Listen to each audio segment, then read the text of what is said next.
मुझे कहना पड़ रहा है कि हमारी एक माननीय सांसद बहन जो टीएमसी से है, उन्होंने आज शून्यकाल में जो प्रश्न उठाया उड़ीसा सरकार के ऊपर कि उड़ीसा की सरकार उड़ीसा से बांग्ला बोलने वाले श्रमिकों को बांग्लादेशी कह के उड़ीसा से बाहर खदेड़ रही है। This is not based on facts. ये झूठ है, ये मिथ्या है। एटा सुद्धू मिछ कथा। ओडिशा होची जगन्नाथंकर भूमि।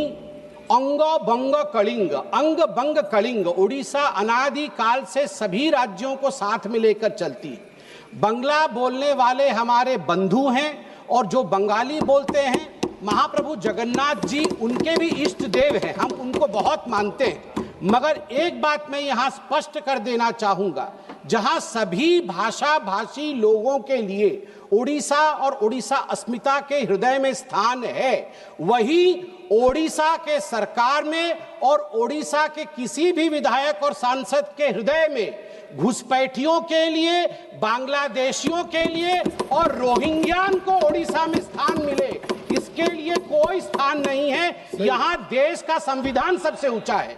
मैं टीएमसी के सांसदा को कहना चाहूंगा कि आज उन्होंने जो कहा कि जो लोग हिंदी बोलते हैं, जो उर्दू बोलते हैं, वो पाकिस्तान चले जाएं, ये बहुत गलत बात है। इसको विड्रॉ किया जाए, इसको विड्रॉ किया जाए। और उड़ीसा के मुख्यमंत्री यहाँ नहीं है, सदन के सदस्य नहीं है, मगर उनके लिए जिस प्रकार की भाषा का प्रयोग किया गया, मैं आपके संरक्षण को डिमांड करता हूं और कहना चाहता हूं, हमारे माननीय मुख्यमंत्री सबका साथ, सबका विश्वास, सबका विकास और सबका प्रयास में विश्वास करते हैं। हाँ, बंगाली हमारे भाई हैं, उड़ीसा अस्मिता हमारी पहचान है, मगर बांग्लादेशी और रोहिंग्यानों का ओडिशा में कोई स्थान नहीं है। आप जिस बात की जिक्र किया है उसको हम रिकॉर्ड चेक करेंगे, आगे कार्रवाई करेंगे। उसके बाद में माननीय श्री आदित्य यादव जी। धन्यवाद अध्यक्ष महोदय। मैं अपने लोकसभा क्षेत्र बदायूं के एक गंभीर विषय का ध्यान, सरकार का ध्यान आकर्षित करना चाहूँगा। बदायूं और दातागंज मार्ग पर रेलवे के फाटक पर एक ओवरब्रिज बनाने के निर्माण को लेकर के मैं आपका ध्यान आकर्षित करना चाहता हूँ, जहाँ पे लगातार एक बड़ा समूह किसानों का गन्ने की खेती से सीधा जुड़ा हुआ है और एकमात्र रास्ता मंडियों तक जाने के लिए किसानों के पास सिर्फ दातागंज से बदायूं आने का होता है। वहीं पे जहां एक फाटक पड़ता है, वहां पे इस समय पे सरकार द्वारा, भारत सरकार द्वारा एक अंडरपास वहां पे पास कराया गया है, लेकिन जो कि गन्ना की फसल होती है और अन्य फसलें भी वहां पे होती हैं, तो किसानों को खासा दिक्कत आती है उस अंडरपास से जाने के लिए। मेरा अनुरोध आपके माध्यम से सरकार से सिर्फ इतना होगा कि जो अंडरपास अभी स्वीकृत किया गया है, उसका निर्माण शुरू नहीं हुआ है, अगर तत्काल ही रेलवे मंत्रालय इसको संज्ञान में लेता है तो वो अंडरपास को परिवर्तित करके हम लोग उसके ऊपर अगर एक ओवरब्रिज बनाएंगे तो मैं समझता हूं किसानों को ज्यादा सहूलियत होगी। तो आप सभी इन चीजों को देखें और साथ में ये भी देखना होगा, क्योंकि कई जगहों पे जहां अंडरपास बने हैं वहां पे पानी के भरने का, भराव का जो समस्या होती है, उससे लोगों को आवाजाही में दिक्कत होती है, किसानों को आने जाने में दिक्कत होती है। इसीलिए एक सोल्यूशन, मात्र सोल्यूशन इसका एक ओवरब्रिज होगा। इसका मैं ध्यान देना चाहता हूँ। बहुत बहुत धन्यवाद। माननीय Shri Riku Andrew. Thank you, Mr. Chairperson, for allowing me to raise a very important issue concerning the road construction that is currently taking place from Shillong to Dauki and the western bypass under the NHIDCL. Through you, Mrs. Chairperson, I would like to request the concerned minister to consider paying compensation to the farmers, then the homestay operators, store operators, whose livelihood have been greatly affected due to the unmindful dumping of debris along the streams. And this has affected, the paddy fields. It has affected the water source of many people who have been living, through depending on these natural resources. And therefore, I would request the concerned minister to consider some kind of compensation to these people, and at the same time to take stern action against those involved in such unmindful and selfish act by contractors in the name of माननीय development. Shri Thank you, Hemant Savara. Mr. Chairperson.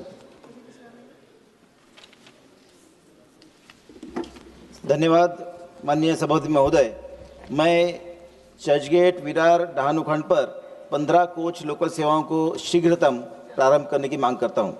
Virar डहाणू-खंड पर बढ़ती भीड़भाड़ और यात्रियों को बहुत असुविधा हो रही है। प्रतिदिन लगभग 2.5 लाख यात्री पालघर लोकसभा से सेवा लेते हैं। माननीय महोदय, मैं ये मांग करता हूं कि डहाणू रोड से 15 कोच लोकल सेवाओं की यथाशीघ्र अनुमति दी जाए। अभी पहली बार 15 कोच हाई कैपेसिटी लोकल ट्रेनों को शुरू करने की योजना तैयार की है, उसका संचालन तुरंत प्रारंभ किया जाए। और साथ ही साथ में डहाणू रोड से सुबह चर्चगेट की तरफ 4 बजे नई लोकल की आवश्यकता है वो शुरू की जाए। एसी लोकल जो चर्चगेट से विरार तक सीमित है वो डहाणू तक चलाई जाए और पीक आवर्स में जो 6 और 7 के बीच में 2 एक्स्ट्रा लोकल डहाणू विरार और विरार डहाणू तक शुरू की जाए, ऐसी मैं मांग करता हूँ। बहुत बहुत धन्यवाद। धन्यवाद जी। माननीय श्री KS बंडाबा जी।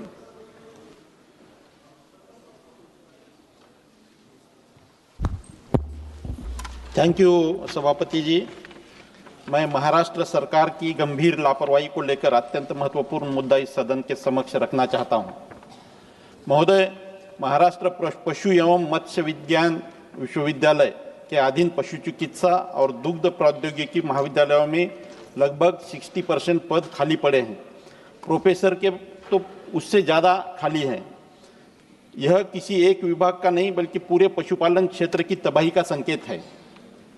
2018 के बाद कोई भर्ती नहीं है, लगातार सेवानिवृत्तियां, और आज हाल यह है कि सिर्फ 40% स्टाफ पूरे राज्य की पशु चिकित्सा शिक्षा को संभाल रहा है। महोदय, यह शैक्षणिक ढांचे का पतन है। इसका परिणाम मेरे चुनाव क्षेत्र के उदगीर के कॉलेज पर भी पड़ा है। अतः मैं आपके माध्यम से माननीय पशुपालन एवं डेयरी केंद्रीय मंत्री से यह मांग करता हूं कि महाराष्ट्र में पशु चिकित्सा महाविद्यालयों की 100% फैकल्टी भर्ती तुरंत शुरू की जाए। VCI और ICAR के सभी मानकों का तत्काल अनुपालन किया जाए। महोदय, यह मुद्दा सिर्फ शिक्षण संस्थानों का नहीं बल्कि पशुधन, किसानों और ग्रामीण अर्थव्यवस्था का भविष्य तय करता है। धन्यवाद। माननीय श्री मोहम्मद हनीफा जी। शुक्रिया ऑनरेबल सर। सर, पिछले कई सालों से लद्दाख के आवाम यूटी सेटअप से नाखुश, अपने मुस्तकबिल को महफूज बनाने के लिए वहाँ जमहूरी सेटअप और कॉन्स्टिट्यूशनल सेफगार्ड की मांग पुरअमन तरीके से की जा रही है। सर, 24 सितंबर को जो वाक़या वहाँ पेश आया वो इसी बेचैनी का नतीजा है। सर, लद्दाख की तारीख में यह पहली बार ऐसा वाक़या हुआ है।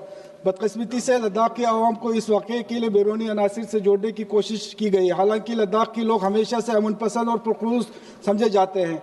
लद्दाख के लोग बिलखुसूस हुब्बुल वतनी और देशभक्त है और उन्होंने मुल्क के लिए बेशुमार कुर्बानियाँ दी है। सर,